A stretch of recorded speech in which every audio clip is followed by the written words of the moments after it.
bienvenue chers téléspectateurs, c'est Aline Teibaro avec le journal du 2 janvier. Le Premier ministre Abiy Ahmed a adressé ses salutations aux amis et partenaires de l'Éthiopie à l'occasion de la nouvelle année.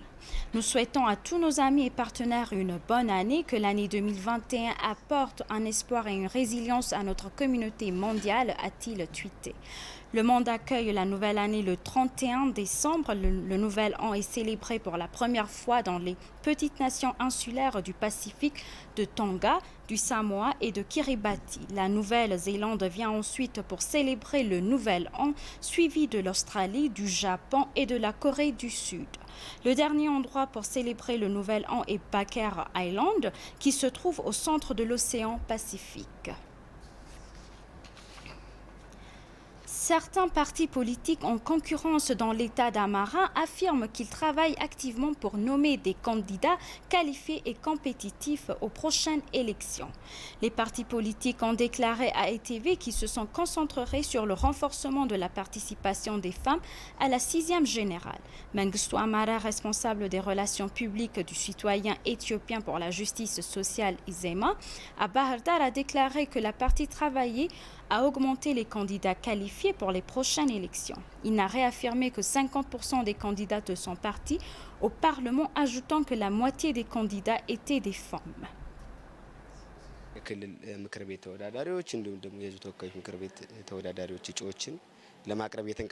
Nous travaillons activement pour accroître la participation et les représentations des femmes dans les conseils régionaux et la Chambre des représentants du peuple. Selon notre parti, nous pensons que la participation des femmes devrait être supérieure à 50%. Nous proposons également des formations et d'autres activités de soutien pour renforcer leur participation. Nous avons décidé de participer au moins 30% de femmes candidates aux conseils locaux. Il a également souligné que le gouvernement devrait assurer la paix et la sécurité dans tout le pays afin que les partis politiques promeuvent les politiques et des alternatives au public.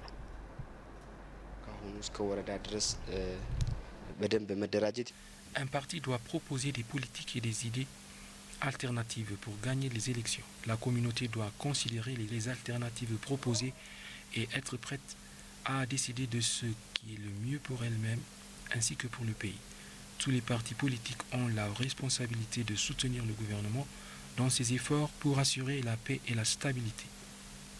Le Conseil électoral national de l'Éthiopie devrait organiser et mettre en place des institutions avant l'élection et garantir l'impartialité en nommant des fonctionnaires qui sont issus de toute partisanerie. Le mouvement national d'Amara a pour sa part déclaré que les partis travaillaient pour garantir les droits politiques, économiques et sociaux du peuple. Selon le mouvement national du programme politique et de la stratégie d'Amara, la priorité est donnée aux femmes et de les amener en première ligne. Même si la capacité est limitée, nous essayons de donner des formations et des soutiens aux femmes pour qu'elles prennent la position de leader. Nous travaillons également pour garantir les droits et les avantages économiques, sociaux et politiques du peuple d'Amara.